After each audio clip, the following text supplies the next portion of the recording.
Welcome, students, learners, viewers, curious critics.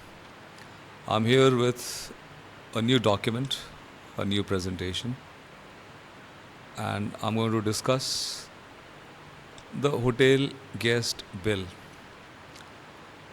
I'm sure you remember that I have already made a video on hotel main guest bill, but this is an earlier version of the same document, and let us see if we can spot some differences there. But I would treat this video as a presentation of this document and not really a comparison with the previous video. So, as you notice, let me use a pen first. The hotel name and address, the hotel logo, of course, Foodcraft Institute, and most important, a unique number here. The number here is 0483. So all guest accounts, all individual guest accounts, also known as folios, are numbered. And in fact, it is because of this number, unique number, that they are called folios. And we could in fact, have an addition to this, like we could have a letter of an alphabet added to this, and this becomes like book A and then bill number 0483, or we could have it like book B or book C, something like the car or motorcycle numbers. So why first of all do we have this number? This number is essential, necessary, so that no fraud can take place.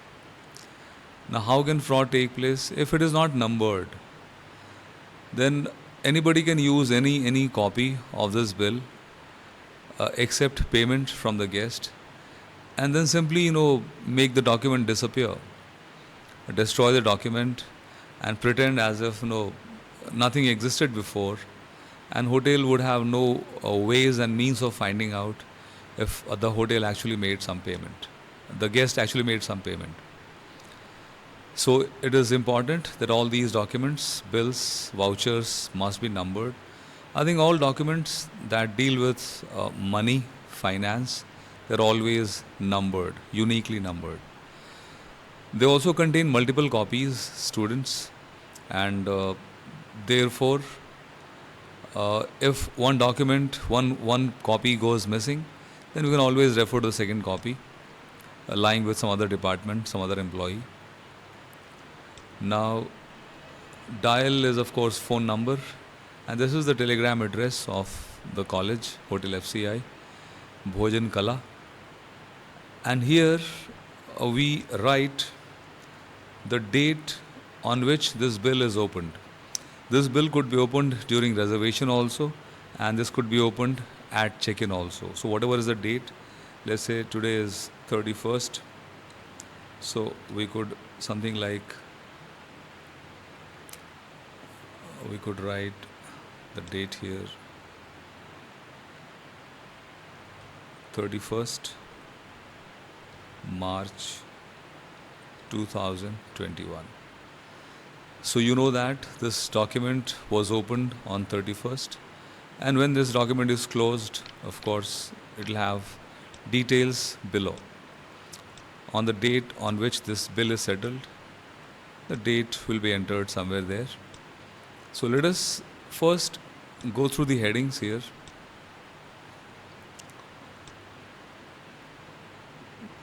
The first thing that you notice is the guest name, a room number. I don't need to explain all this. This is the hotel room rate. This is the actual rate on which the guest has made a reservation. This need not be the rack rate. This could be discounted rate or package rate or contracted rate as well. Arrival date, I think we all understand. Arrival time, we understand. Departure date and departure time, we understand. Number of persons, sometimes called packs, we understand. Plan, I think I have also taught you in second semester plans like EP, plans like CP, plans like AP, plans like MAP. All these plans actually are inclusive tariff, and they include food element. EP plan, of course, which is called European plan, contains no food element, and all other plans, including Continental plan, American plan, Modified American plan, and Bermuda plan, they contain some food elements, some meals along with the room tariff. Okay. Now, additional information. Once again, this could be something like remarks that we have discussed in the other videos. Remarks could regarding the billing instructions. I think billing instructions like bill to company, bill to travel agent, bill to tour operator, bill to the airlines. So things like this could be mentioned here, and I hope it is clear what these additional information may include. Now, as we go down, we would notice this date column here, and if you realize here, this is day 1, day 2, day 3, 4, 5, 6, and 7. So this bill, this folio, can hold the records of the guest transactions, whether debit or credit, whether payment or purchase, for 7 days. And if needs to continue after 7 days as well, then we'll require a new folio with a new number. And then the total of this previous document will be added up and then mentioned here under brought forward. So which means if a guest has stayed for more than 7 days, then his dues from the previous bill are entered like under brought forward here. The amount would be entered here, and then other charges can follow after that. So we can go on adding new folios if the guest is a long staying guest. If he's staying for 3 months, 4 months, 6 months, we can just go on adding new folios with new numbers, and periodic settlement can also be done. Then this room here is the room tariff. The price for the room would be entered here, amount. Board, I think, and food. This is a bit confusing. In fact, even I was confused. So when we say board, what it means is full board or half board.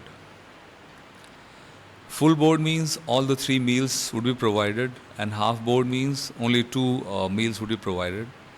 And things like Bermuda plan and Continental plan, they only provide 1 meal. So this board could indicate whether the guest is entitled to all the meals, to half the meals, or to just 1 meal per day. So that is board, and this could be part of the plan. So in case we have this plan here, EP or AP, then the board would have to be mentioned here. And this could actually be a separation of the tariff. Let us say the guest is paying a package, a combined package. So we must actually divide the room component of the tariff and also the food component of the tariff, so that the revenue can be assigned to the departments. So food revenue must go to F&B department, and room revenue should stay with front office department. So that is why we have to separate the 2 elements of the plan amount, and I hope I was able to clarify. Then as you go down here, if the guest has any food purchases, they would be entered here against the food row. Any beverages would be entered here, soft drinks and drinks. So which means here would be alcoholic drinks, and this would be non-alcoholic drinks. Then tobacco, I'm sure hotels don't sell tobacco leaves, but hotels did sell cigarettes to a large extent. So any tobacco charges would be entered here. Wines and drinks. Now this, why this differentiation is there, I don't know. Maybe some logic would have been existing at that point of time that these drinks, maybe this drinks could be tea and coffee, and this soft drinks is like in minibar. So alcoholic beverages could be entered here in front of wines. Now what you also might notice is that alignment is now missing, and this could create a problem in the billing later on. However, this is just a training document. Now what is this garage thing here? In case the hotel would be a motel and it had a garage service, motor repair service facility, then that garage amount would be entered here. Laundry, I don't think I need to explain. Laundry is like washing of clothes. It also includes dry cleaning and may also include ironing. Ironing is like pressing of clothes. So these things could be entered under laundry. Telephone, if the guest makes a long distance call or a short distance call. Normally short distance call, local calls are free in hotels. So only STD calls and ISD calls, international calls would be billed, and they would be charged here. Telegrams were discontinued in 2013, but they used to be a very important source of communication, mode of communication once upon a time. And if the guest wished to send a telegram, a written telegram, then the amount would be, of course, collected from the guest here. Telegram charges were paid to the post office, and hotel would also add their surcharge on top of it. Now, what is this EMT? EMT is an abbreviation for early morning tea. So if guest has ordered early morning tea, then the amount would be entered here. Then let us move up. We were here. Newspapers, if the guest buys newspaper or buys a magazine from us, periodicals are magazines, then the amount would have to be entered in this row. If the guest is only getting breakfast, continental breakfast or buffet breakfast, then the charges would have to be posted here. Charges means credit purchase. Guest has not paid.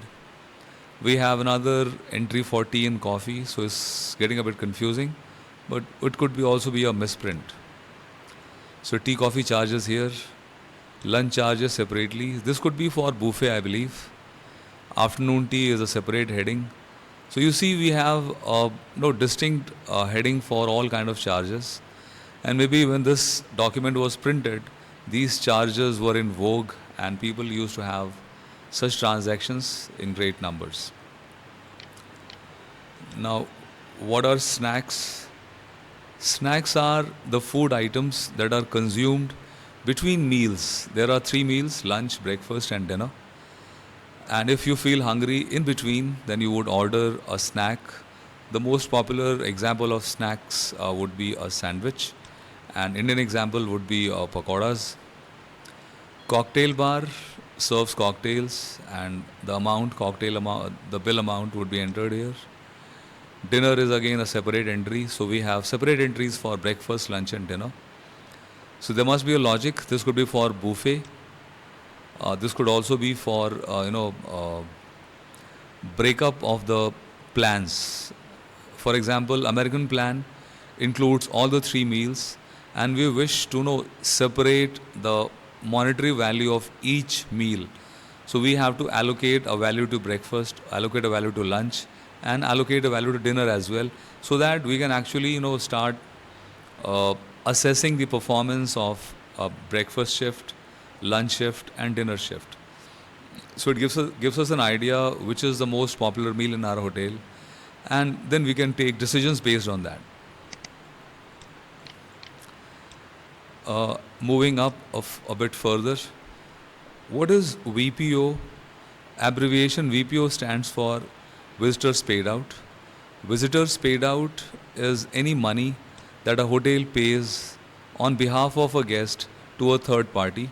This third party could be a taxi driver, could be a florist, could be a chemist. Know if the hotel has brought medicine for the guest, if the hotel has brought cinema tickets for the guest. So all these would be entered as VPO, and the guest would be paying these charges at departure. Sundries is same as miscellaneous. So anything, any other charge that is not covered by all these headings above would be entered under sundries. So a hotel does not have to struggle to find a place for an extraordinary charge, an abnormal charge. For example, if the guest has, let's say, broken something, and the hotel wishes to recover that money from the guest, then that could be entered under sundries here. So anything which is not covered by other entries above could be entered under sundries. So students will keep that in mind, that miscellaneous mean anything. Cash advance is of course the money which the guest has paid to the hotel in advance, and this is a credit transaction. All above were debit transactions, but this one is a credit transaction. Sales tax at the rate, so we would specify an amount here. This would actually be something like what percent? So you say 12.5%. Service charge again, could be at, let us say, 10% of the room tariff. So whatever is the value of sales tax or service charge, you would enter that amount against this row. You might have noticed that there's a spelling error here, but nothing to it is charge, not service change. And then we have finally a total, but please remember that cash advance here is a credit amount, so this is actually minus. So all these things would be added up, that there would be plus, but this cash advance would be reduced, and then the total would be arrived at and entered here. Of course, sales tax and service charge are also added to the guest bill. Now let us move to the bottom of this document. You would notice this entry here, checked and found correct. So who has to check this? Obviously it is the guest who has to check this. So they will put their signature here. If they are paying directly, they'll sign, and if not, then they will say that please forward the bill to the company. So the company's address here would be typed, whatever is the company, and the address would be entered here. Then after the address here, this is the place where the guest has to sign. This is like confirmation of this statement that checked and found correct, and he would sign or she would sign. Let us look at this statement here. Very important. Bills are payable on presentation, which means every time the hotel decides to present the bill to you, to the guest is obliged. It is compulsory for the guest to settle the bill when the hotel decides to show them the bill. Then checks are not accepted because they are credit risks. They may bounce. Guests are requested to ensure that they obtain authorized receipt from the cashier.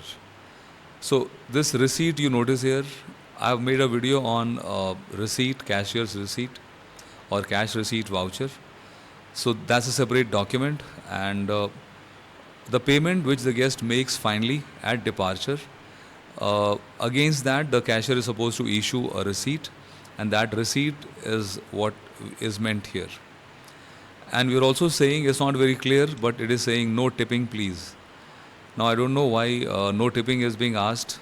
Reason probably could be that we are taking a service charge here, and this service charge is actually distributed among the staff members on a predetermined basis, and that is why the hotel is saying that since we already have taken service charge from the guest, we need not accept any extra tipping, as that would be unfair. So that also discourages the cashier from asking for tips or the bellboy from standing near the guest and asking for tips. So by this simple statement, the hotel is uh, saving the guest from harassment and irritation. So once uh, all these things are totaled up, then this receipt number here is the receipt which the guest may have been given on check-in when he made some advance payment. So that advance payment would be reduced here. This would be subtracted here. If the hotel wishes to give some allowance is a reduction in the total bill amount, would be entered here, and then the final value would be like entered here. So this is not very clear to me as to what would be entered in this box, but I hope you get an idea as to how these transactions would be processed. And account rendered bill number. I'm not sure what exactly is this. Maybe if we have used more folios, then we would write all the numbers here. But it's a single number, so I'm not very sure. So I'll leave it at that. I'll not confuse you. And maybe some other teacher can clarify with the help of comments here as to what this would mean, or an old teacher of IHM Hajipur can comment and tell us what is this account rendered bill number. So this is all in this presentation. This bill is opened either at reservation or at check-in, and all guest financial transactions are recorded here by front office with the help of vouchers, various types of vouchers. If you have not seen my videos on vouchers, please do a video on a particular voucher, and that I hope would help you. So that's all in this presentation. I hope it wasn't too long and boring. Thank you. Have a wonderful day. Have a lovely day. Have a great career.